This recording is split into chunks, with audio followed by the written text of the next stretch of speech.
Hi friends, welcome back to my channel hello SR kitchen. ఈరోజు మన recipe వచ్చేసి chicken pakoda. మనకి రోడ్ సైడ్ బండి మీద అమ్మే టేస్ట్ కంటే ఇంకా మంచి టేస్ట్తో వెరైటీగా ఇంట్లోనే మంచి టేస్ట్గా ఎలా రెడీ చేసుకోవాలో ఈ రెసిపీలో చూసేద్దాం.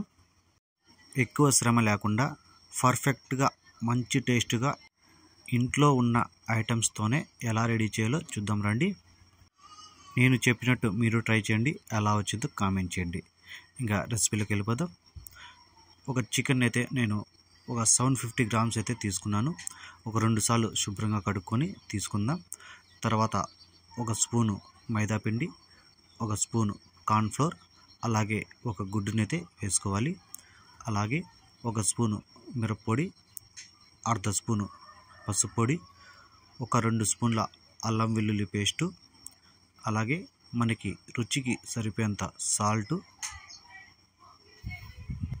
ఒక స్పూను గరం మసాలా, ఒక స్పూను బ్లాక్ పెప్పర్, కొద్దిగా టేస్టింగ్ సాల్ట్, అలాగే కొద్దిగా ఫుడ్ కలర్ని యాడ్ చేసి, మీకు ఈ ఫుడ్ కలర్ ఇష్టం లేకపోతే స్కిప్ చేసేయండి.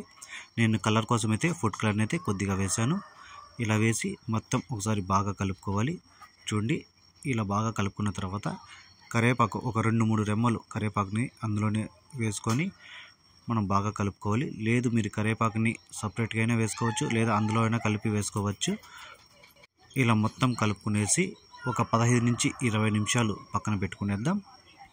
తర్వాత స్టవ్ ఆన్ చేసి డీప్ ఫ్రైకి సరిపోయేంత ఆయిల్ వేసుకొని, ఆయిల్ బాగా వేడైన తర్వాత మనం ఒక 20 నిమిషాలు పక్కన పెట్టుకున్న చికెన్ని అందులో వేసుకోవాలి.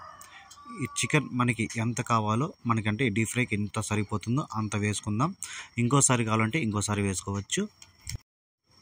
ఇలా చికెన్ని వేసిన తర్వాత ఒక 5 నిమిషాలు మీడియం ఫ్లేమ్లో అలాగే పెట్టేద్దాం.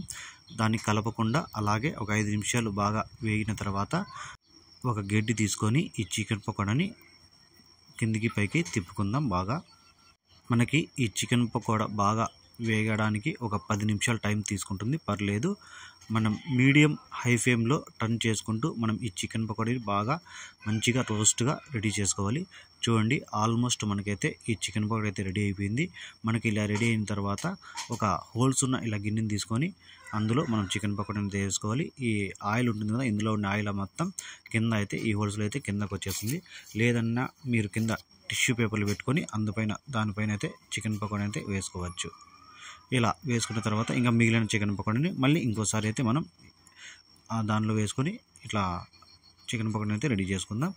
తర్వాత ఈ చికెన్ పకోడీ అంతా రెడీ చేసిన తర్వాత మనకి ఈ పచ్చిమిర్చి అలాగే ఈ కాజుని అయితే మనం ఫ్రై చేసుకుని దానిపైన అయితే వేసుకుందాం. మనకి లాస్ట్లో ఈ చికెన్ పకోడీ వేసిన తర్వాత లాస్ట్లో కొంచెం ఇది ఉంటుంది కదా, మసాలా కలిపి ఉంటాం కదా, అందులో ఏదైనా ఉంటే ఆ మిరపకాయ కానీ అలాగే ఈ కాజు కానీ లైట్గా ఉన్న మసాలాలని ఒకసారి అట్లా కలుపుకొని దానిపైన అయితే వేసుకొని మొత్తం మనం ఇది లైట్గా ఫ్రై చేసుకొని మనం చికెన్ పకోడా మీద ఈ కాజు కానీ అలాగే ఆ మిరపకాయని వేసుకుంటే మంచి టేస్ట్గా ఉంటుంది. ఈ చికెన్ పకోడా తింటూ ఆ మిరపకాయని ఆ కాజుని తింటే మంచి టేస్ట్గా ఉంటుంది. మనకి బండి మీద అయితే ఈ కాజు ఈ మిరపకాయ వేరు కాబట్టి మనం ఇంట్లో చేసుకుంటాం కాబట్టి ఈ మిరపకాయని కాజుని అయితే మనం యాడ్ చేసుకుందాం, మంచి టేస్ట్గా ఉంటుంది. చూసారు కదా చికెన్ పకోడా ఎలా చేయాలో. మీరు ఒకసారి ఇలా ట్రై చేయండి, ఎలా వచ్చిందో కామెంట్ చేయండి. ఈ రెసిపీ కానీ మీకు నచ్చితే ఒక లైక్ చేయండి, అలాగే మీ ఫ్రెండ్స్ కానీ రిలేషన్స్ కానీ షేర్ చేయండి. అలాగే నా ఛానల్ని సబ్స్క్రైబ్ చేయకుండా చూస్తుంటే ప్లీజ్ సబ్స్క్రైబ్ చేసుకోండి.